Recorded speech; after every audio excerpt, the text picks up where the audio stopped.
All right. We're going to keep having people join us, but I think we're going to get started now. So welcome everyone to our digital History Cafe. For those of you who have been to History Cafe before, welcome back after our summer recess. We're so glad to have you here. This tonight is stories from Ron Chu's My Unforgotten Seattle. History Cafe is a monthly series that is produced in partnership with HistoryLink. So please come back next month as well. We're going to be having El Centro de la Raza learning lessons in building multiracial unity. And as we're joining each other in this Zoom space, I just want to give you a few housekeeping tips. So as I mentioned before, there are subtitles today. So if you look at the bottom of your screen, there should be a toolbar where it says closed captioning. If you click show subtitles, there are subtitles there. If you have any technical questions or are calling in and want to ask a question, please email us at programs@mohai.org and we will answer for you. If there's any other technical questions, feel free to put them in the chat box. And at the end of the program, we will be doing audience Q&A. So if you have questions you would like to ask our featured speaker, please put them in the Q&A box, which is also on that toolbar. Also know we are recording this evening, and that will be posted online afterwards. So you can send that to any friends who weren't able to join tonight. And the anticipated length of the program is about an hour. Before we dive into the program content, I want to take a moment to acknowledge that wherever you're joining us from, you are on Indigenous land. MOHAI itself is on the land of the historic and contemporary lands of the Duwamish, Suquamish, and all Coast Salish people. We acknowledge the forced displacement of Native communities from this land while honoring the endurance of the Duwamish people who still live here. To this day, the Duwamish people have yet to receive federal recognition. We encourage you to visit the Duwamish Longhouse and Cultural Center in West Seattle to learn more. I also want to note that this program is taking place at the same time as unprecedented protests against police violence towards Black people. These protests in our community and across the nation are a call to action for each of us to state unequivocally that Black lives matter. And MOHAI stands unfalteringly with those who are calling for justice now. And tonight we're going to be talking more about justice, the long arc of it, and how that has played out in our city over the years. So to introduce our featured speaker, I'm first going to introduce you to our amazing senior graphic designer, PeiPei Sung. Thank you, PeiPei. Thank you. Thanks, Rachel. All right, so I'm here today because one quarter back when I was at the University of Washington, I took a Chinese American history class with Connie So, and she was getting us all fired up. And of course, it was a late night study session, and we went to the ID, and we had some noodles. And my study buddies and I said, it came up, I'd never been to the Wing-Luke Museum, and they said, hey, we have the key. Ron, I actually don't know that I've ever told you who, but it was Glenn and Russell. They let me into the museum. It was past 10 o'clock already at night. And that was it. I saw that, when you see yourself reflected and that was it. And so I applied for a student internship, and I got to work with Charlene Mono, who's still the dedicated programs director there. And I didn't want to leave after the internship. I worked there for a little while doing a weekend job, and then did exhibit development after I graduated. And I learned the importance of oral history and the importance of community. 20 years later, I'm still in the museum professionals, more as a visual communicator. But the years have passed and the community remains. We share a sense of value, shared sense of vision, and shared history. So today I'm really, really grateful and honored to be here and to introduce you to Ron Chu. Ron is an original OG Beacon Hill boy. He attended Beacon Hill Elementary. He's third generation Seattleite. He went to Franklin High School, that's still here on the corner of Rainier and MLK. During high school, or actually 13 years old is probably junior high, but 13 through his college years, during the heyday of the Hong Kong restaurant in the ID, in Chinatown ID. He worked there as a bus person, and he got to work side by side with his father, who was the head of the service team there. He, at the University of Washington, was a student of communications and journalism. And after some mistreatment there, he ended up moving over to the International Examiner, where he was the editor for 13 years. And then he directed the Wing Luke Asian Museum from 1990 right up to spring of 2007. Ron is an avid gardener. He's a marathon runner, father of 2 young men, mentor, and natural storyteller. So let's get into it. Here's Ron with Unforgotten Stories of his Seattle. Wow. If we could see everybody, we'd do this. Okay. Thank you for that wonderful introduction, PeiPei. Yeah, no problem. Ron, I'm going to jump right into it with you and ask you something that you kind of talked about and was a little bit vulnerable right off the bat, and that's immigration and illegal immigration, or the way I like to think about it is a workaround immigration. What made you decide to include your story about immigration in this memoir? And if you could also, second part to the question, give us a little background on the 1882 Chinese Exclusion Act and how that directly affected your family. Yeah. Well, it took me many years to really know my history because it takes a lot of digging and curiosity to be persistent enough to peel back the different layers of the onion. I knew that my grandfather had come here during the period of the Chinese Exclusion Act in 1911.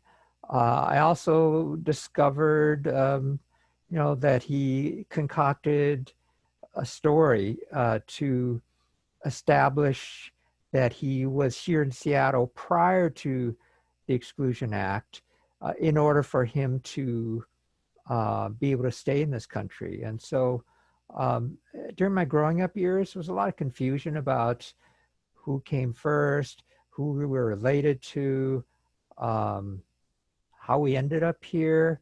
And those questions were never really answered, mainly because I think my mother especially wanted to shelter us from the possibility of the government coming after us. So it made for a very confusing childhood. I decided to unravel the story as I got older and became a parent myself. And I thought about writing about this story and basically opening the doors to many closed rooms because I also saw what was happening here in this current political climate, particularly the dreamers and a lot of the folks who are coming over now, because I understand how they feel and eventually will come to realize that they're missing part of their own story, because there's a tendency for parents to shelter their kids, and then again you've developed this fractured sense of who you are.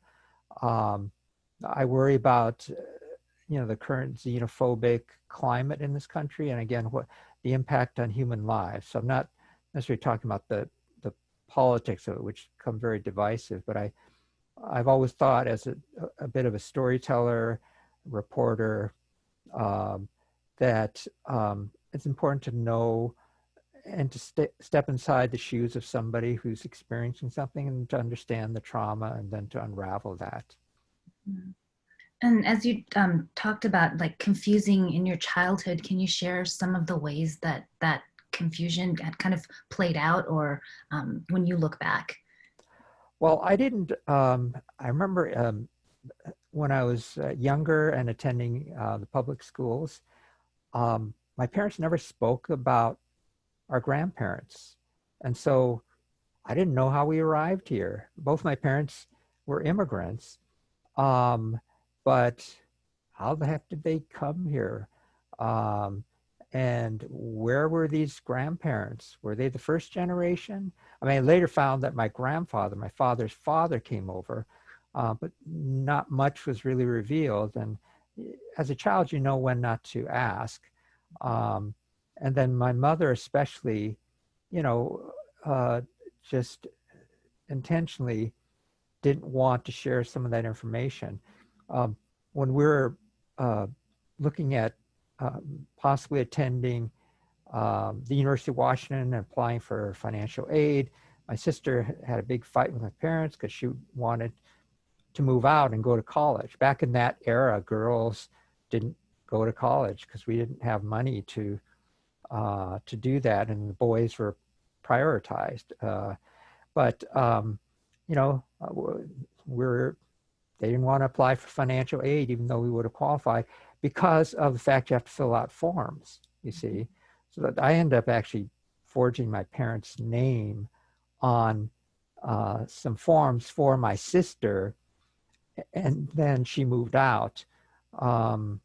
So there was a lot of that. And again, it sort of tends to create this big hole in your identity. You talked about in the book an uncle that you're named after, and I wonder if you could tell us a little bit about Uncle Lee. Yeah. So my dad's younger brother, who he was very close to, fought during World War II. He was part of the 87th Mountain Division, which fought in Italy overseas. But I didn't know anything about him.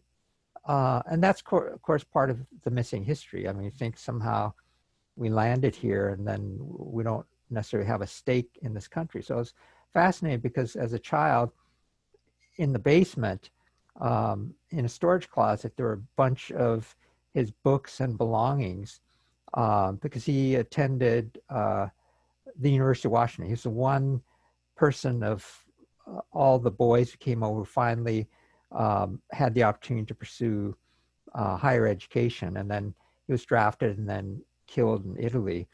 But I was always curious why I had this strange English middle name of Alpha, and it wasn't until I later discovered some of my late uncle's buddies in Seattle, who also attended Broadway High School with him, which is now Seattle Community College. You know, they were the ones who told me that he actually had a nickname of Alfalfa, nicknamed after the character in Little Rascals. Is that the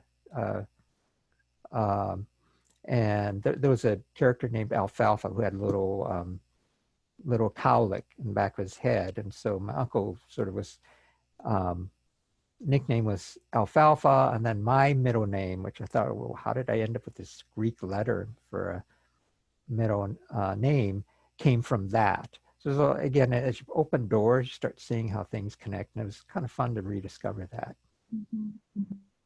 I think, and partially, I'm asking this question because I know that because of his service and that history, it contributed to the repeal of the 1882 Chinese Exclusion Act. And I just want, like, connecting with it for myself, I wouldn't be here today if it were not for that.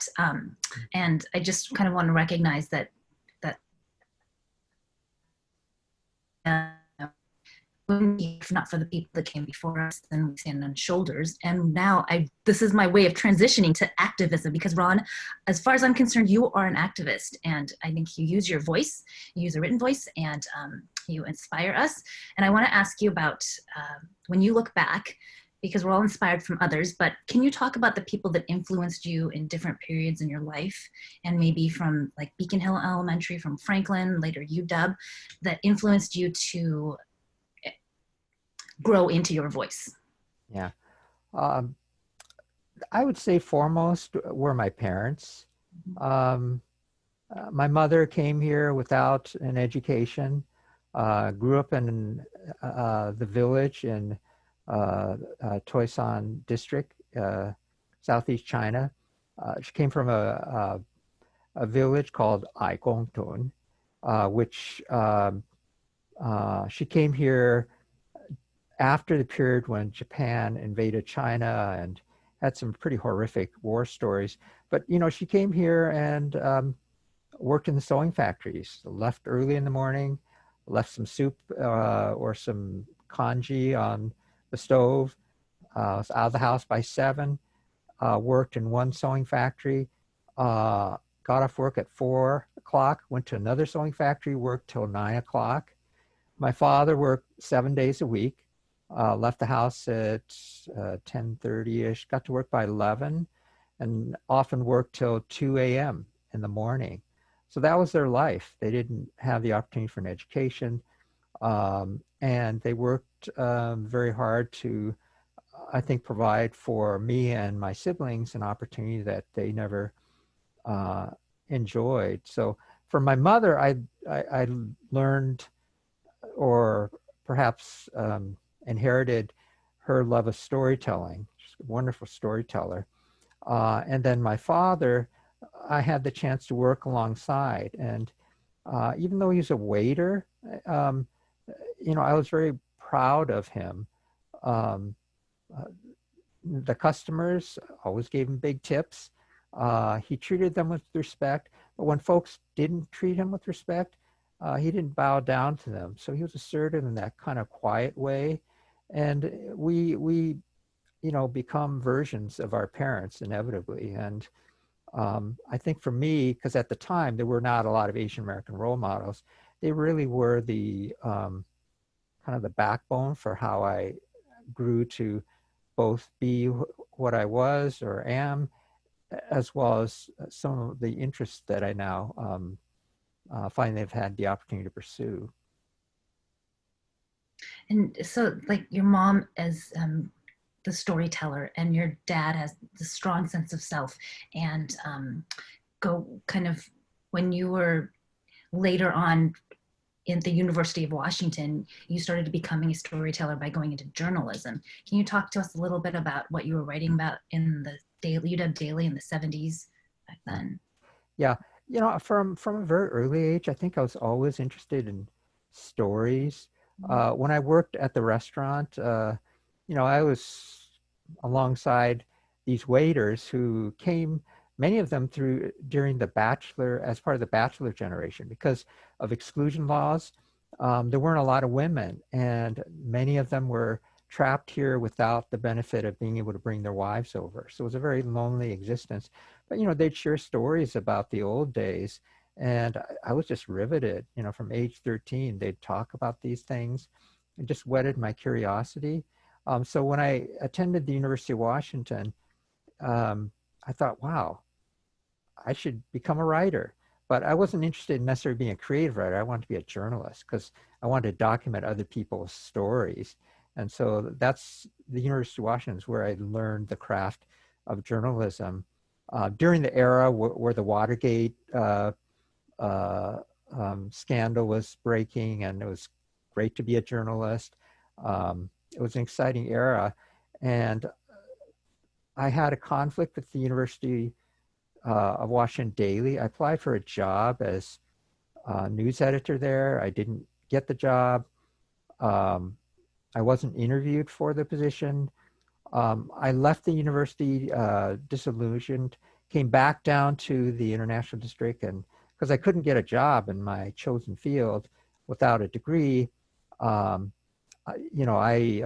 started volunteering at a community ethnic newspaper called the International Examiner. So I had an opportunity to meet a number of activists, Jean Viernes and Selmy Domingo, who were working to reform the cannery union and to eliminate the segregation in the Alaska canneries, where many of the Asians, even of my generation, went up to work. And so from there, journalism, and then the Wing Luke Museum was also an opportunity to share stories. That's the outline of the rest of our talk. Can we go a little bit deeper into at the University of Washington? Because you stood up for yourself, and it occurred to me that you were probably like maybe, would you say age 21 around then? I was 20, when I filed the discrimination complaint. Yeah. I can imagine. Yeah, because I think, and just for the record, you were the most qualified and you were not interviewed, and other people who didn't even apply for the job were asked to apply for the job. They were interviewed. So it occurred to me at age 20 then, you were really brave, and that took a lot of guts to stand up for yourself, especially I think after growing up and having maybe feelings of not to make waves, that kind of thing. Can you share a little bit about what compelled you to keep going? Because I think that was a 2-year process, if I'm remembering correctly. What kept you going? Yeah, it was the hardest period, I would say, of my life. And until I wrote the memoir, I rarely talked about it. Even to this day, I don't bring it up much. When I wrote a first draft of my memoir, I showed it to a friend who said they liked it, but he said, well, there's one chapter you need to fix. It's a chapter on your discrimination complaint. I said, well, what's wrong with it? He said, well, you don't even say how you felt about it. There's nothing, you just kind of write it like this thing you just pass over. And I wasn't conscious of that. So I had to go back in and kind of open a door that I didn't want to open. For me, the moving on process required that I push certain things down and move on. Otherwise, you get consumed in sort of this self-doubt, and then also this anger that can eat you up. During that time period, so it was a 2-year fight. It became highly politicized inside the communications department.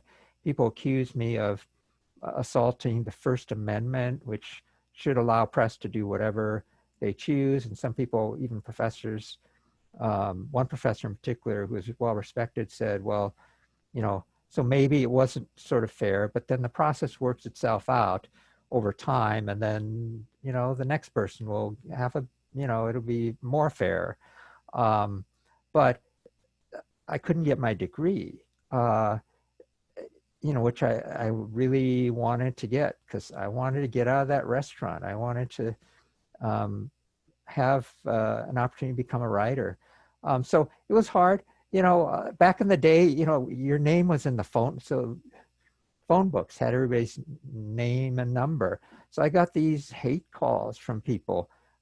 There was one time I was on a bus and somebody said, are you the person? Because they were covering my story in the TV and newspapers, and said, are you the person that filed that complaint? And I just looked at them and I said yes, and they started this rant, and I got off the bus. My mother was deathly afraid that somebody was going to come after me and so forth. So it was a stressful time, but ultimately they supported me. My father was very proud of me. He wanted me to get out of the restaurant. He knew that there was no future. Waiting on tables for $1 an hour. I mean, what kind of life is that, to be the third generation in America and still not have an opportunity to aspire to something better? So it was a hard period. I left the University of Washington convinced I would never get my degree. But then in order to stay whole, I needed to find some place to plop myself. So I got into ethnic community journalism, and that became my little niche. I didn't make a whole lot of money, but PeiPei, in the museum profession, you don't make any money either. So seem to have picked some pretty good economically fulfilling career paths. We don't do it for the money, Ron. Right, I understand. But this is interesting to hear you say that that you desired to leave the Hong Kong restaurant, right? But then you ended up just a few blocks over, back in the ID. So you're at the International Examiner and you're sharing an office space with the Alaska Cannery Workers Association with Jean and Silmi. Talk to us about that, what that was like. Well, so at the time, the International Examiner was birthed as a newspaper to promote the Chinatown International District area. This is in the mid-1970s.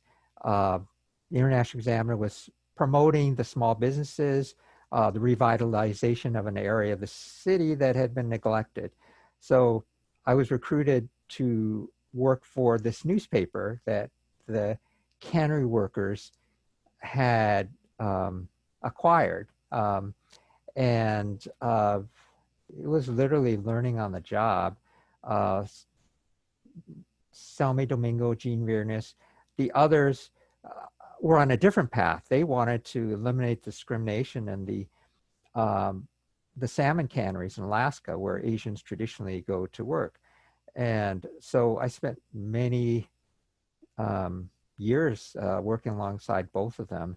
And they both did stories for the newspaper. So eventually the newspaper branched out, became its own nonprofit organization. When there was a realization our paths were moving in different directions.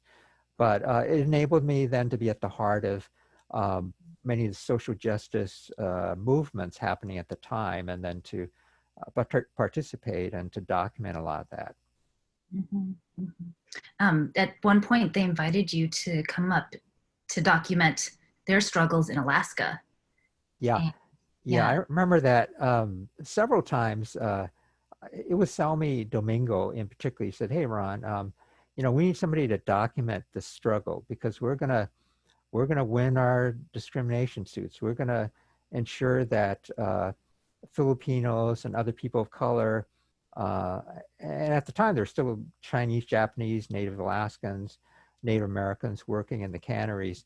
We're going to ensure that they have access to jobs beyond simply sliming and butchering fish in these warehouses, that they have a chance to become mechanics and bookkeepers and other jobs that pay more, because it was highly stratified, segregated situation."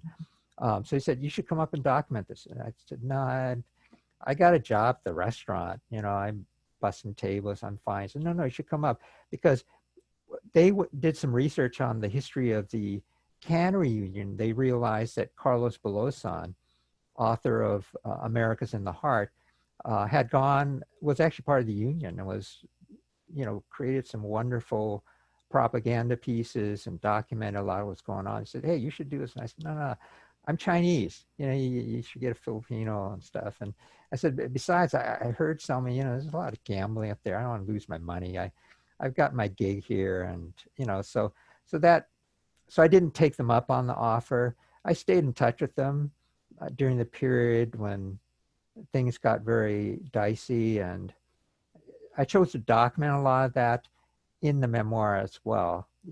Gene Viernes especially I was very close to him. He was probably my best friend at the time, and it really hit me when he was murdered. But eventually, years later, I was able to help him posthumously produce a book of his unfinished manuscript on the history of the Alaska canneries. So that was fulfilling. I think at some point you wrote in the book that when they asked you to come up and you're saying, "Oh, but I'm Chinese," and the response was, "It doesn't matter, it's a multiracial struggle." And I wanted to mention that because of where we are today with our Black Lives Matters and our work against police brutality towards Black peoples. Well, and then if I might, PeiPei, people tend to forget, even in the movement to change or restore and preserve the International District, it's a multiracial movement. The protest against construction of the Kingdom, which in 1972, 73 was going to, really cause havoc on the community down there. There were African-American people of color of all backgrounds who were involved in those protests, not just simply APIs. In the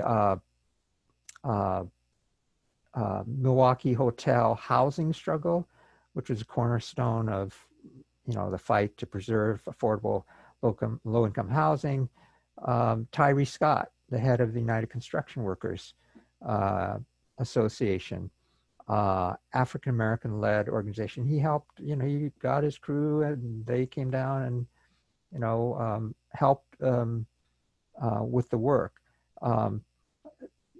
Even as I began to interview a lot of the older shopkeepers in the core of King Street and the Chinatown hub, they told me, well, I don't know if you know, there are a lot of African-American homes on Weller Street, just down the street. There, I didn't know all that. It was a multiracial community, still is.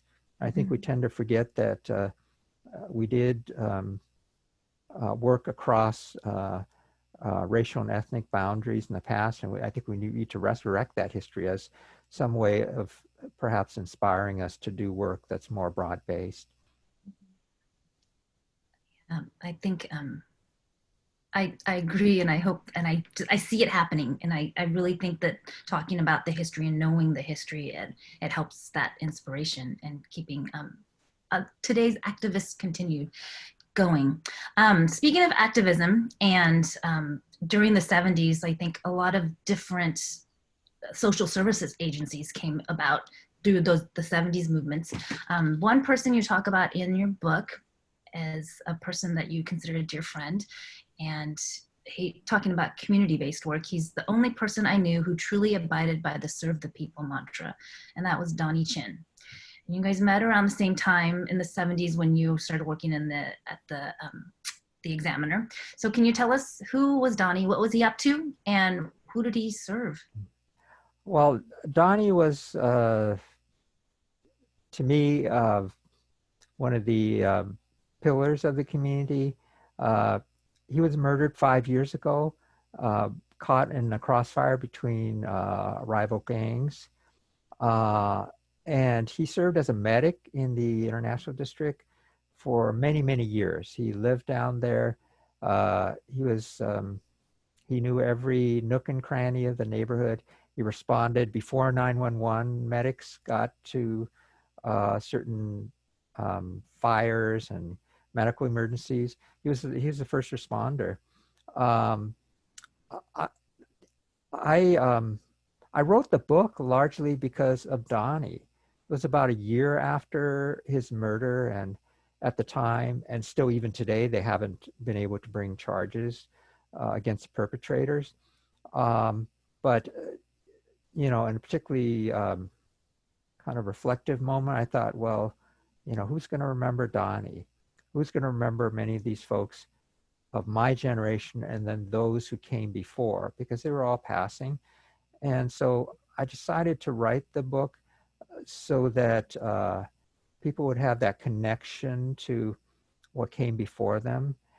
Donnie was the one person who abided by that Chairman Mao slogan of serve the people. I saw in my generation many folks who, mouthed the words and came to rallies early in the movement period, and the lure of money, the burnout from endless meetings and wanting to get settled and other circumstances change people's priorities. And I'm not blaming anybody or trying to pass judgment, but Donnie was the one person, and he didn't do anything for money. He was truly there to serve the community, and he did that heart and soul every day. That's what drove him. And I don't know of a single person who was as devoted in that way. So the book was spurred really by Donnie's murder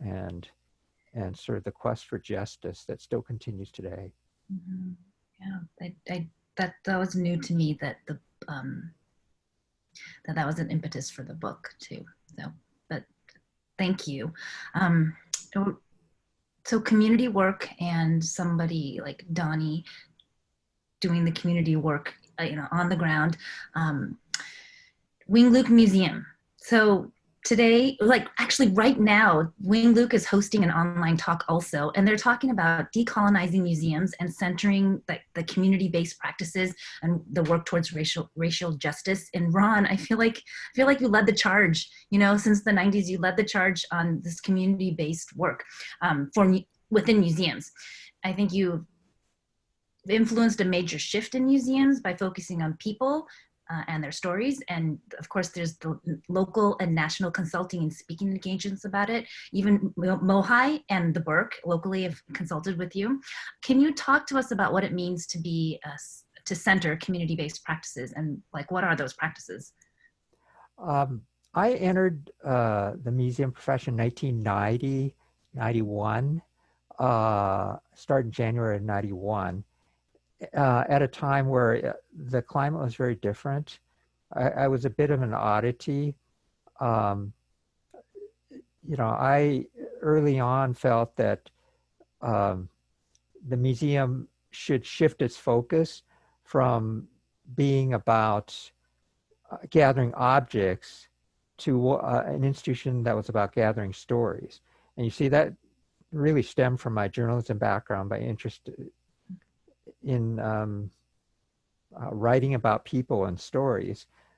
So that shift was instituted, largely because I had a great team of folks who shared the vision as well. And I'm sure, PeiPei, you know a lot of the same players who were there at the same time. Um, I also thought that museums had this distance that was not merited, and this notion that they knew best what the voice should be. And I felt that really museums should be about a collective voice that relies on people, ordinary people who may not necessarily have a degree or a specialty in one field or another.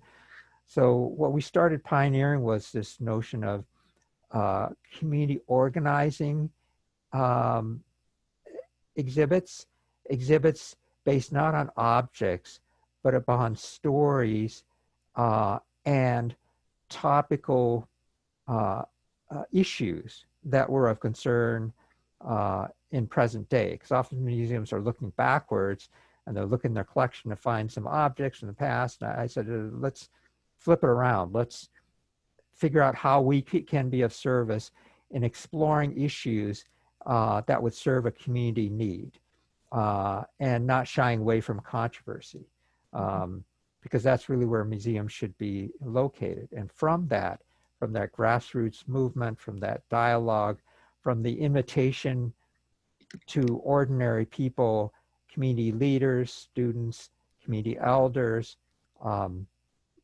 mining of oral histories, something new emerges, magical, that really is a kind of more of a people's institution in a way. Can we do a little game? Sure. It's a quick response on firsts and favorites. So, exhibits at the Wing Luke, most controversial. Boy, Hard one to start with. How about first exhibit? First exhibit at Wing Luke. Well, so the first exhibit at the Wing Luke was the exhibit on the Japanese American incarceration, and that happened on the 50th anniversary of Executive Order 9066, which authorized the incarceration of 110,000 Japanese Americans along the West Coast. And that was really largely because the community needed a place to deal with an issue that had been simmering and that had been held in check for so many years. People had not shared their pain, their loss, the civil liberties issues behind that had really been pushed under the rug. And so that took quite a community effort, but that really was a signature for many other exhibits to follow. Just playing your little game for just a minute. Often we'd have these little sessions to think, people would bring up ideas for things. I was always looking at what was happening in the environment around me, the news, because I'm a news person, right? So I remember that there were demonstrations at the University of Washington when there were, I believe the university bookstore was selling sweatshirts made with sweatshop labor in Asia. And so rather than do something on the issue overseas, I said, well, and I turned to staff, I realized half the staff had mothers who worked in the sewing factory. I said, well, why don't we talk about the sewing industry? Because a lot of that is Seattle history. I was always looking, is there a local angle? And then stories that had never been gathered, and it conveniently provide an opportunity to talk about my mother and her struggles. And that turned out to be a very powerful um, exhibit of voices that had never been shared before and stories that had never been documented. So a lot of that was really just, so what is happening, you know, that we can help respond to and be a convening place for these issues to surface. I very much saw and still do see libraries playing that kind of role too. You have these institutions that are established, neutral arbiters in a way, and they can transform the society by just simply being places where this inconvenient, hard dialogue happens. And I thought the museum world wasn't doing enough on that front. And I think we're all eventually starting to pivot towards that as really appropriate utilization of our authority. Yeah, and there's that a tremendous amount of trust that is required. I mean, just to hear you talk about the first exhibit, EO66, and, you know, so many people have maybe never been asked the questions that were asked in that exhibit prior. And I was going to ask you, like, what is an exhibit closest to your heart? And maybe you answered that already by talking about If These Hands Could Talk and the garment workers locally. Exhibits, what exhibit would say pushed you most out of your own personal comfort zone? I would say that perhaps not directly answering your question, but the exhibit I learned the most about was the Sick American exhibit, which was the last exhibit that I did before I left the museum. And it was a partnership with the Sick American community. They were feeling the impact of the post 9/11 targeting of folks who didn't look like your traditional stereotype American, and hate crimes and things that were happening. Very similar parallels to the Japanese American experience of, you know, what is an American? What do they look like? And how do we broaden our tolerance? So the wonderful thing that happened was Charlene Mono, who PeiPei knows, who's still at the museum today, you know, helped broker some wonderful dialogues to share, again, the historical experience of Japanese Americans, what they faced, and Sikh American in Seattle who, you know, shared what they went through. And I remember visiting Gurdwara in Renton and really just being exposed to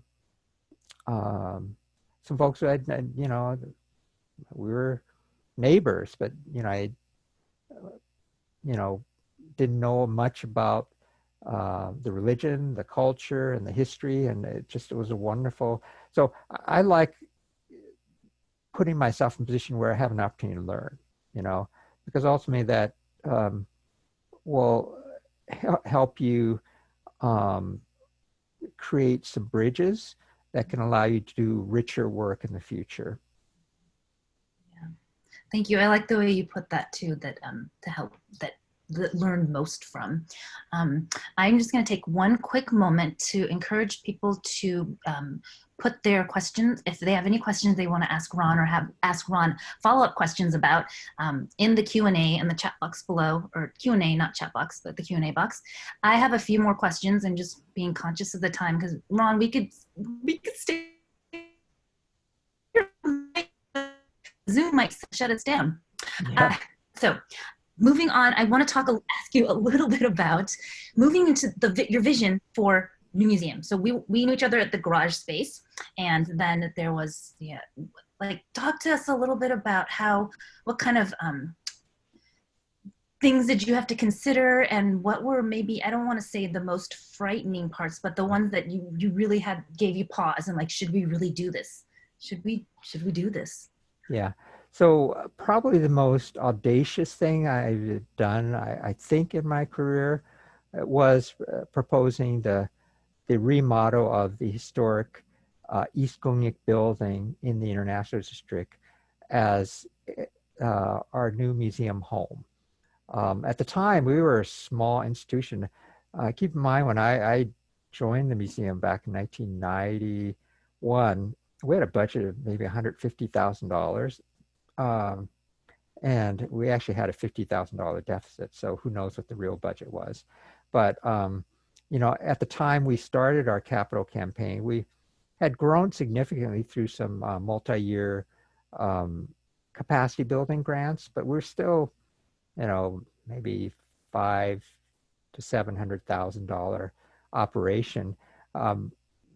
We were launching a $23 million capital campaign.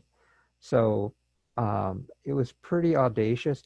We're taking an old historic hotel that needed a lot of work and that had some structural issues, that also had some community businesses and Chinese family associations in the building. How on earth are we going to get the buy-in of all these folks who've been in the building for years, who probably will get displaced?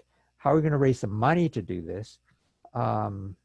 What is this building going to look like? So those are all factors that really were, I think, daunting, certainly to my board. Truthfully, I think they thought I was crazy. But I believe strongly that the work we did leading up to the launch of the campaign were the building blocks to success. So we had done a partnership with the Korean American community, exhibit called Golden Roots. We had done the Sikh American community, the Japanese American community. There was a Chinese oral history project that I had launched, which yielded relationships. And we did a whole spectrum of theme-based exhibits. So we had an underpinning of community support. And my belief was that the support is more critical than whether you have dollars in hand. Because if the vision is strong and the people are with you, you'll find the dollars because you'll be motivated to reach the mountaintop. If there's no motivation, you can't ever get there. It could be $1 million sitting at the top of the mountain, but who's going to want to do the climb? So it's a long climb. My board was persistent. They were resourceful. We made it happen, but it was a hard slog. Mm-hmm. What moments did you have, like looking back on that? Number one, you were motivated and it motivated us. It motivated everybody. So, but during this kind of challenge of climbing this mountain, what were those private moments where you kind of looked around and you said, yes, I think this is right, it's going to happen, Yeah. PeiPei, this, at the risk of sounding kind of cavalier about it, I always felt that we would get there. And I'm not sure what I attribute it to necessarily. I've always believed that if there's something worth pursuing, you put your heart and soul into it. And if you don't make it, you did your best. There's a chapter in the book in which I talk about my mother trying to learn English after she retired from the sewing factory. And she went over to Seattle Central College on the bus every morning. And she was the oldest student. She was, approaching 70. And I saw from photographs, she was clearly the youngest person, but she wanted to learn English because she wanted people to respect her and to be able to order things in the department store. She wanted people to understand her. So she, through snow, through rain, it didn't matter. She got very upset one day when the class got snowed out. She was just ranting all day, like, what's, and She'd watch TV, listen for words, copy them down on a workbook, and then I'd go over and help her with translations. But she did this for years until she actually got hit by a truck. And then she was no longer able to make it to school, but then she continued watching her I Love Lucy reruns and Tammy and Jim Baker sermons, copying down words, calling me up, asking me over to help her with translation until she her dying day, she tried to learn the language. She never really mastered it. And as she became older, the English just sort of seeped out the other end because she just never mastered it. But, I thought about her and the fact that whatever is worth doing is worth doing with all your heart. Otherwise, it's not worth doing. And so the Wing Loop Capital campaign, I felt, well, I'll do what I can to get us to the mountaintop. But it's not just me, because PeiPei's there, Charlene's there, our board members, Ellen Ferguson and Paul Marr and Gloria Wakayama and Helen Kay, and on and on. All these folks we're going to get to the mountaintop at the same time. If we don't, we're going to all at least go as far as we could have. So I had faith. Yeah. We probably all felt it. We felt that faith with you. Speaking of and we did it together. So you talk about that. Something happened on Monday, and it happened, it's a really nice thing actually, and that was the International District as an identity. There was actually, I don't quite know how to phrase this question, so and this will be my last question because there are some questions here that people want to ask you, but there's a point in your book that, sorry, I'm gonna back up. So on Monday, there was a release of a new website that had the logo of the Seattle Chinatown International District, and it recognizes on their logo Japantown and Little Saigon, but it's missing Manila Town. And we know that's a big chunk of important history kind of missing. And I'm not asking this or saying this to scold anyone, because I trust, because we're a community and we work together, that we're in the process of that being rectified. There's also a point in your book when you're talking about the Alaska Canning Workers Association, where you and it caught me because it said the ID became my second home. And in my mind, I thought, wait a minute, was there a shift in referring to Chinatown and then becoming ID? And I don't know if there was, and I wanted to, if you could please talk about that, if there was or if there wasn't. Yeah, well, I struggled a little bit with what to call this place.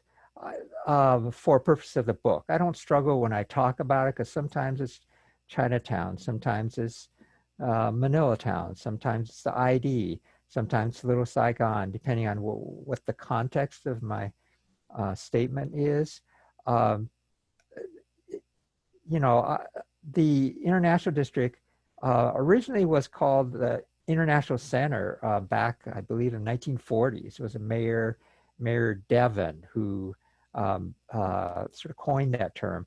When Bob Santos became a leader in the 1960s and 70s, he started pushing the term International District as a way to recognize the multi-ethnic history of the neighborhood. And so there's been clashes, in particular between folks who say, well, it's Chinatown, not ID, or you're overemphasizing one or the other. It becomes a highly politicized kind of debate.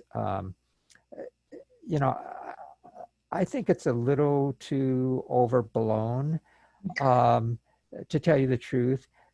When I interviewed a number of Chinese seniors on King Street, which is considered the core of Chinatown, they mentioned, well, Ron, I don't know if you realize there weren't a lot of Chinese here because of the Exclusion Act. So these are all Japanese shops, so now we sort of recognize as Chinatown core, but is that really all it was? Weller Street, if there are all these African-American places, African-American community should have a stake there. When I was working at the Hong Kong restaurant, growing up and so forth, that area behind where the restaurant was on Maynard Avenue, there are all these Filipino shops and all up and down Jackson Street. and the majority of the residents there were Filipino. I mean, to me, it was Manila town. And I find it a little shocking that people have this very kind of highly territorial view towards things. I think we need to embrace all the communities that have passed through. There was an Italian American community there, Native American community. You know, their voices should be included. They are part of the story. And I saw and witnessed with my own eyes folks who were from different backgrounds. I saw people of mixed ancestry, you know, who were Chinese and African American, who were mixtures of all different nationalities. So I think we start creating these divides at our own peril.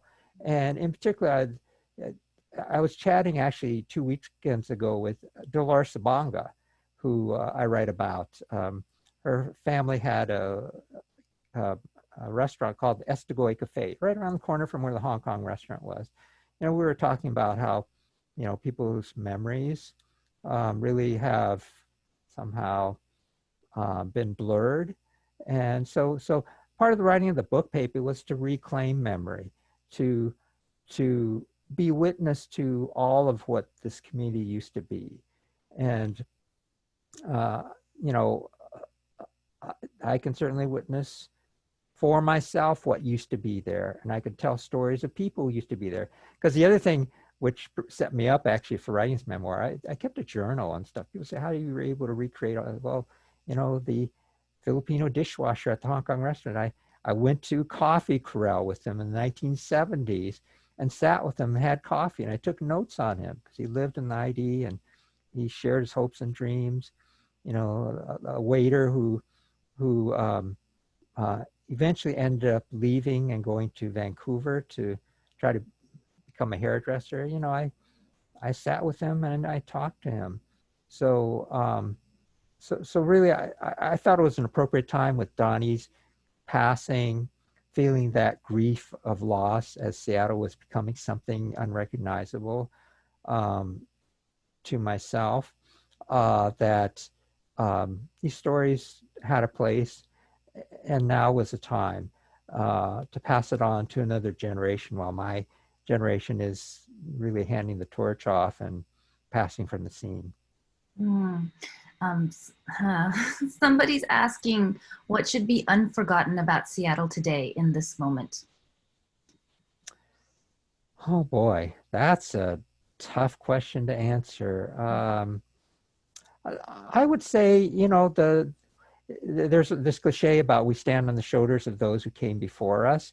And I think that's the really important lesson, because I recognize, you know, people say, wow, you did all this Wing Luke Museum and all this other stuff. Well, yeah, but I'm standing on the shoulders of Wing Luke, you know, I'm standing on the shoulders of other folks.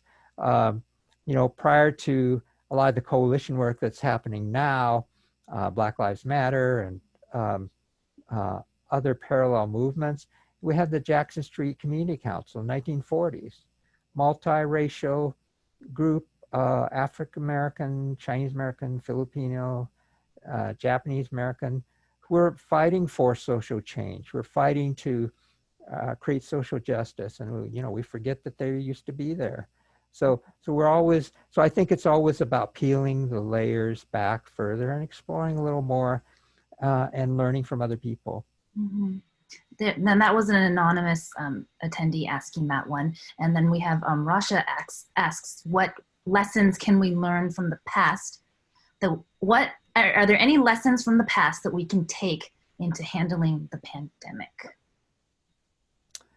Boy, well, of course, I'm currently working at International Community Health Services as director of the foundation. So we're right at the epicenter of dealing with that crisis.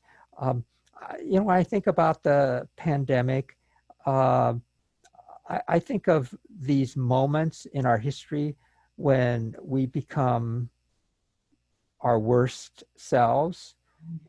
And I mention that because when the pandemic struck and, you know, all of a sudden it becomes a Chinese virus, Um, I chatted with a number of folks who, their businesses got vandalized, white supremacist stickers being posted in the International District.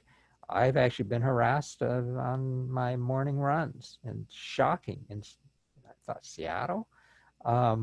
So there's a tendency, I think, for us to operate in this climate of fear. We become afraid of one another. We become polarized, and it doesn't help things. I think we need to try to move beyond that. So, healthcare crisis, yes, but it makes us the worst version of ourselves, and I think it'd be good to keep that in mind. And Mayumi kind of asks a similar question related to ICHS, and I'm looking at the time. She asks, can you tell us about the roots of ICHS where you work now? And maybe you can talk about also the health issues affecting APIs today. Yeah. International Community Health Services was actually an outgrowth of the protests against the kingdom back in the early 1970s, when there were demonstrations against the kingdom. There were also a number of priorities that the activists, protesters, brought to King County Executive John Spellman at the time. At the top of the list was creating funding for a community clinic. And at the time, many of us saw and even had relatives living in the hotels down there. There was no access to healthcare because you didn't have bilingual services. So you had residents living, these elderly Filipino, Japanese American, Issei men, Chinese women, families who've never seen a doctor. I remember working at the restaurant, and people didn't go see a doctor. They worked until they died. It was kind of tragic. There was no sick leave and stuff like that. So anyway, ICHS was born on that vision of providing affordable, culturally appropriate, linguistically appropriate healthcare for people in our community. And so started as a free clinic, and then now today we serve over 50 different languages, not just APIs, principally the immigrant refugee community. In terms of challenges, health challenges, oh boy, it really depends. There's, depending on which group you're talking about, there's a whole cluster of all the way from type 2 diabetes to nutrition-related issues to cancers, cancer screening, on and on. But dental care is still actually one of the key problems. A lot of folks, I certainly didn't grow up going to a dentist because just didn't have money. So I ended up going to the University of Washington dental school to get my teeth fixed. And by that time it was, it's kind of a bit late in the process. Thank you for that. And thank you for that question, Mayumi. By the way, Mayumi was the journalist, editor at the Examiner that asked Ron if he wanted to write some stories for the Examiner back in '75. Ron, we have lots of questions. I have actually 12 questions, but I'm also conscious of everybody's time. I'm just going to go in order, and I'll ask two more. But in general, people want to know about your running, and did you ever think that you were going to be a journalist when you started college? Today, talking about Seattle campaign schools. Pat is interested in talking about the displacement of people who live in ID and what we can do to prevent it. Tina wants to know what other inconvenient hard dialogues you have. But the two questions, and also Ron will be speaking in other times this fall, and we'll go into that. But two questions. One is from Grace Nordoff. She asks Ron, or she says, Ron, thanks for mentioning the public library as a cornerstone of preserving community stories and challenging conventional wisdom. What can you share about how the Seattle Public Library fits into your story about Seattle?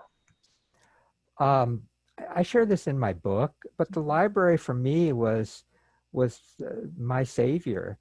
I grew up in a home where English wasn't spoken. And I had a very difficult growing up period where I was transitioning to English and totally lost. I couldn't read. Um, I was frozen in this sort of perpetual fear. And then there were, I also had a lot of health challenges. So when I discovered my Beacon Hill Library at the Beacon Junction back in the day, it was free, and so it was great. When my parents were having problems, conflicts and stuff, I'd go to the library. I could bring back these books, and I still couldn't read them. I mean, I'd sort of look at the pictures, but it fueled my imagination and my desire to learn. So I'm grateful to the library for that, because in later years kept me out of some of the street violence and gangs and the trouble that kids usually get into.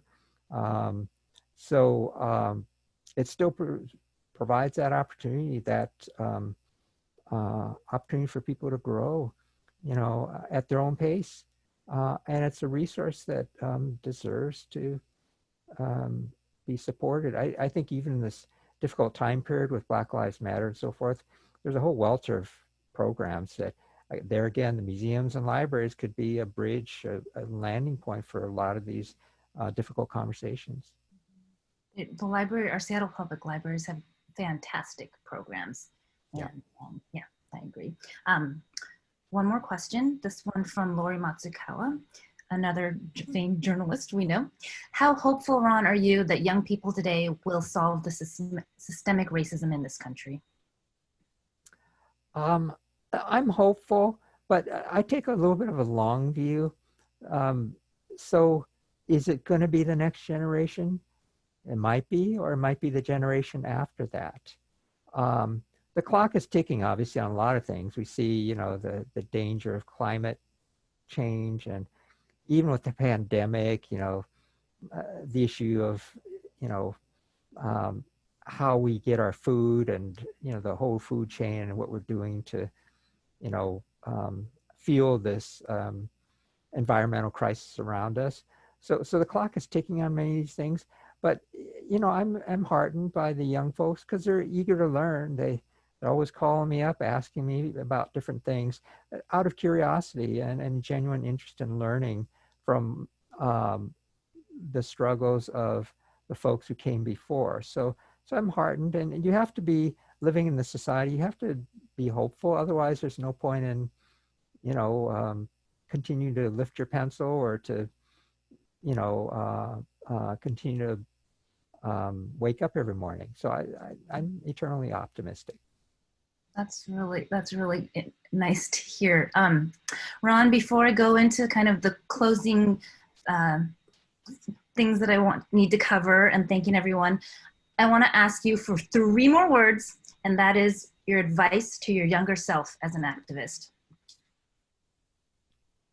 3 words. 3 words. That's it. Yeah. Okay, not 3. Whatever. What advice do you have for your younger self? I would say it's more of a question, and it would be, you did it, with a question mark after it.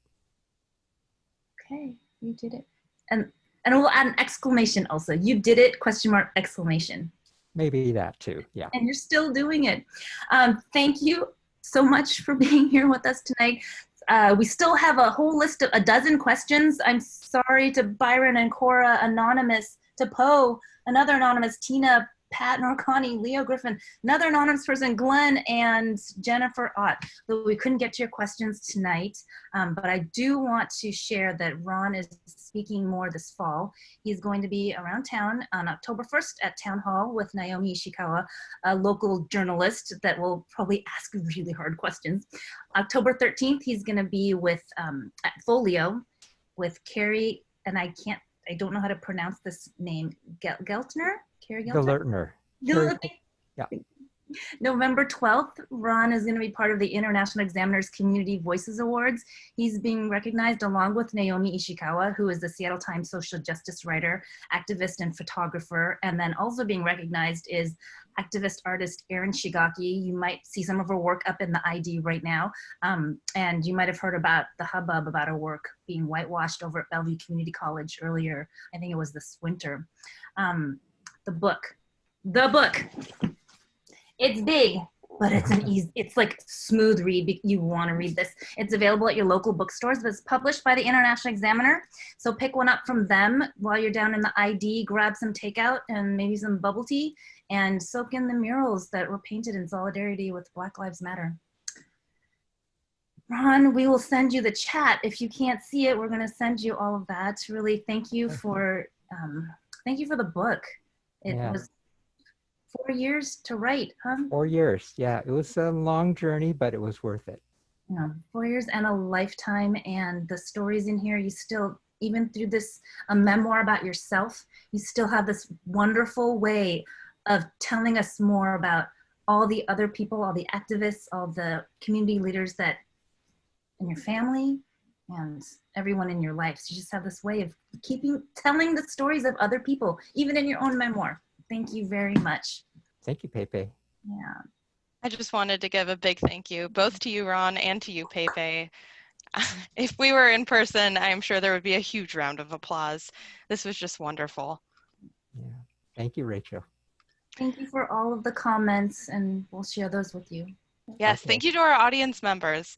If you did learn something new or enjoyed the work we're doing, please consider giving to us during this unprecedented time in history, making a gift to support future programs and help sustain the museum beyond this unforeseen closure. When you exit Zoom, it will take you to a MOHAI donation page, so please consider that. Also, it's in the chat, but if you would like to buy a copy of the book, please consider that as well. And again, next month is going to be History Café, Lessons in Building Multiracial Unity with El Centro de la Raza, and that's on October 21st. And go to mohai.org for some of our other upcoming programs. So thank you, everyone. Stay safe, stay healthy, and we hope to see you online sometime soon. Thank you again, Ron and PeiPei. Big round of applause, and good night. Thank you. Good night. Yeah.